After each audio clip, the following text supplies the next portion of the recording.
Hello students, now we will talk about obtaining importer exporter code number, that is IEC number.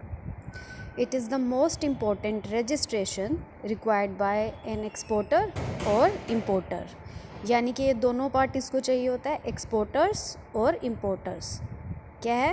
IEC number. This is a code number जिसके through वो deal करते हैं दोनों ही parties. Export और import for commercial purposes shall be made by any person without an IEC number. ये possible हो ही नहीं सकता, ठीक है, IEC के बिना. Prior to January 1, 1997, it was obligatory for every exporter in India to obtain exporter's code number from Reserve Bank of India. तो ये कहाँ से मिलता है? Reserve Bank of India से. However, from January 1, 1997, every person importing or exporting goods into from India is required to obtain an importer exporter code number from the Director General of Foreign Trade. तो Jan 1, 1997 से क्या हो गया था? पहले तो RBI के थ्रू हो रहा था, अब DGFT यानी director general of foreign trade के थ्रू, और ministry of commerce, government of India. तो ये दोनों पार्टीज़ और ये दोनों डेट्स याद कर लेनी है, प्रायर टू एंड फिर from Jan 1. It is necessary to obtain permanent account number, जो हम कर चुके हैं पहले, from the income tax authorities, from income tax authorities, and to open a bank account in the name of the firm with any commercial bank. कहाँ से करना है bank account open?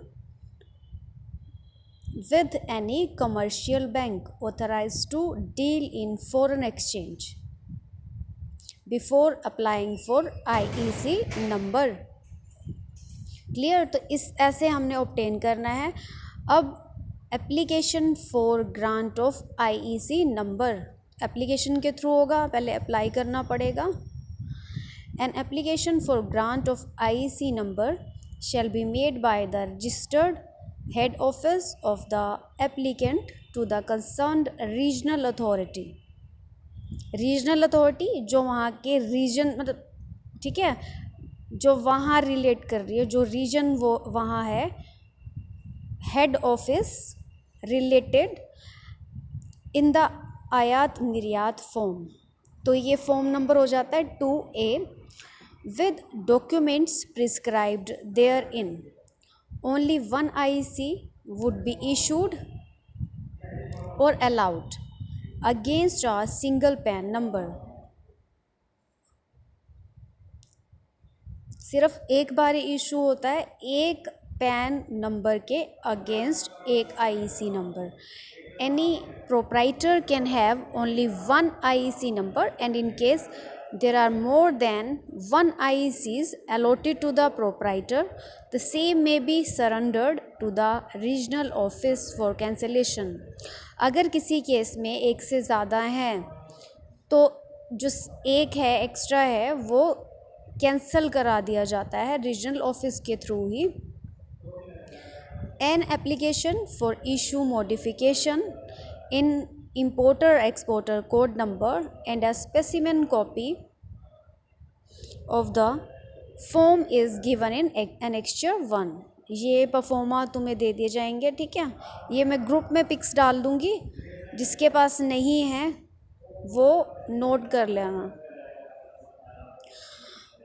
Exemption from IEC number करते हैं. किसको नहीं चाहिए, किसको छूट है IEC नंबर से? The following categories of importers or exporters are exempted from obtaining IEC number. First one is importers covered by the clause 3(1). ये ध्यान रखने हैं, सब close except subclause E and I, and exporters covered by close 3 सब close 2, इसमें भी exceptions हैं आई and के। और foreign trade exemption from applications of rules in certain cases, order है 1993। Another one is ministries departments of central or state government, persons importing or exporting goods from personal use not connected with trade or manufacture or agriculture। कौन सी नहीं आएंगी इसमें, मतलब जिनको IEC number नहीं चाहिए। एक तो जो पर्सनल यूज़ के लिए इंपोर्ट या एक्सपोर्ट कर रहे हैं वो नहीं आएंगे, ओके, ट्रेड से रिलेटेड नहीं है ना ये। फिर एग्रीकल्चर वाले जो प्रोडक्ट्स हो जाएंगे।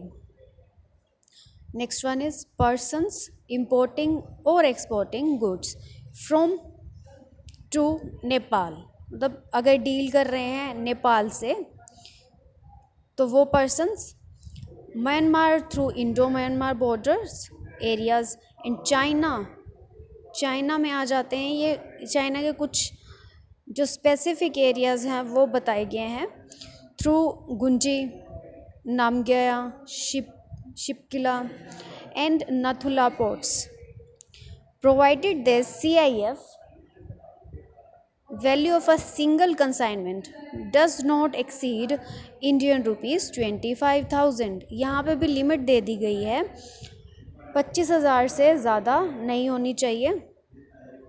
In case of Nathula port, the applicable value ceiling will be 1 lakh। Okay, Nathula port के लिए हम 1 लाख बोल रहे हैं।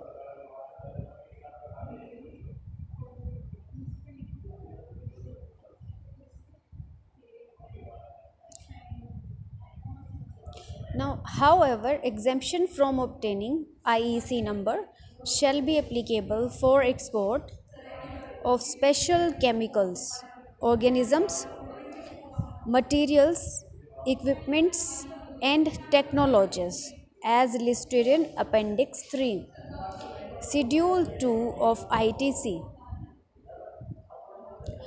Following permanent IEC numbers shall be used by non-commercial PSUs and categories of importer-exporters mentioned against them for import-export purposes।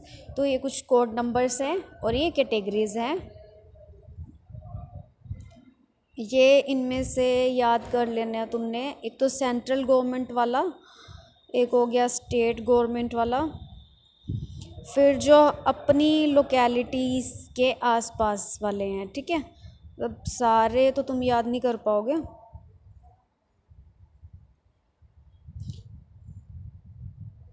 हाँ, ये वाली list में 13 आइटम्स हैं। इसकी पिक मैं ग्रुप में डाल दूंगी, okay.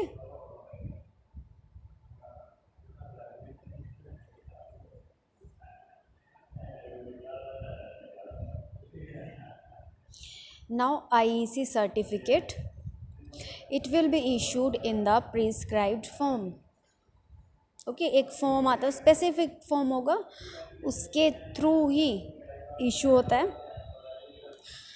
Validity of IEC number, this allotted to an applicant shall be valid for its all branches, divisions, units, factories on the IEC number, जो इंडिकेट होता है ना। फिर duplicate copy of IEC number, where an IEC number is lost or misplaced, issuing authority may consider request for grant of a duplicate copy of IEC number on an affidavit। Surrender of IEC number, if an IEC holder does not wish to operate allotted IEC number, he may surrender the same by informing issuing authority। अगर नहीं चाह रहा है operate करना IEC number, IEC holder, तो surrender किया जा सकता है। On receipt of such intimation the issuing authority shell immediately cancel it. and electronically transmit it to DGFT and customs authorities.